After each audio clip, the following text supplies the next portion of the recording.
Also, apologies if I sound like I need to blow my nose. I do. I have hay fever. I'm trying out a bunch of new stuff because I've got like an actual fancy paid gig at the end of the month. Which I should plug. I don't know. Apparently some people do.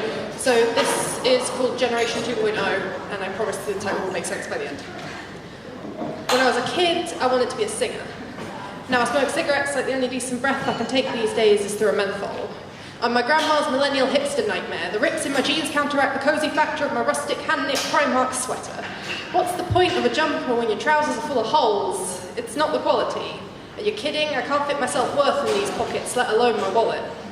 One pumpkin spice latte to go, please. Call me basic, kids these days. Yes, I still remember VHS tapes. They taught me that the things you love the most are often the first to go. I watched my copy of Beauty and the Beast so many times that the upper half of the image is just a glitch, an endless twitch, a face you'd no longer recognize. When I was a kid, I wanted to be a princess. Now I wear fishnets like they're my ball gown, velvet mini dress, you can keep the glass slippers. I'll have to walk home at the end of the night, feet sore from dancing through my problems, wash the stress away with cheap booze and a friendly face. He's no Prince Charming, but he'll do. Midnight doesn't end my night. I've greeted the sun too many times, no carriage to carry me home. I'll take docks over heels any day. The revolution is a teenage girl. She stands in front of thousands wearing a suit of armor she crafted herself. Jeans ripped across the knees and jacket heavy with pinback badges proclaiming in colorful cursive all the things we wish we didn't have to say anymore. She gets shouted down. Ex-gen proclaiming that we don't get a say because millennials killed the cereal industry, the napkin industry, the curtain industry, the diamond industry, a generation of assassins, not affluent enough to own a home, resigned to rented shoeboxes in dodgy parts of town.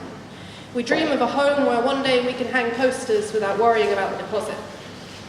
When I was a kid, I thought I could be a saviour. Now I'm content to survive, resigned to the fact that I don't really have a choice, scrape together rent checks and hope the water bill doesn't come out too soon. Put my words on paper as I pick over overpriced brunch in hopes that someone will listen.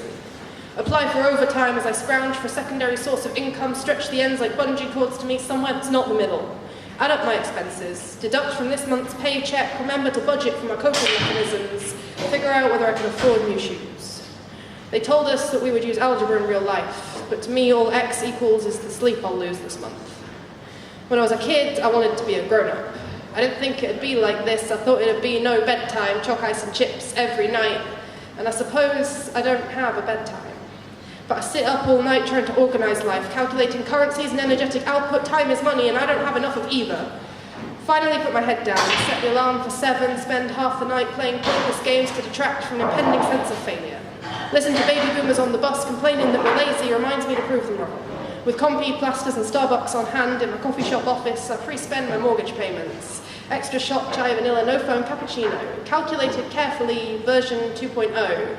Solve X for Gen Z. Thank you.